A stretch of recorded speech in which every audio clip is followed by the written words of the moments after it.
Alas 6:25 ang ating oras, itinanggi ni PAGCOR Chair Alejandro Tenco ang anumang pagkakasangkot hinggil sa nawawalang 75 million pesos performance bond mula sa isabong firm na nangyari bago pa siya manungkulan. Paliwanag ni Chairman Tenco, ang pagkawala ng pondo ay hindi nangyari sa kanyang panahon ng pananungkulan na nagsimula noong Agosto ng 2022, isang buwan matapos maganap ang insidente noong July. Reaksyon nito ni Tenco sa reklamo ng isang opisyal ng Kamura Highlands Gaming and Holdings Inc.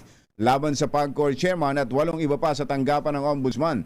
Samantala, welcome para kay Tenco ang pagsasampa ng kaso laban sa kanya at iba pang opisyal ng PAGCOR dahil magandang pagkakataon nito para matuklasan ang katotohanan at malinis ang kanyang pangalan.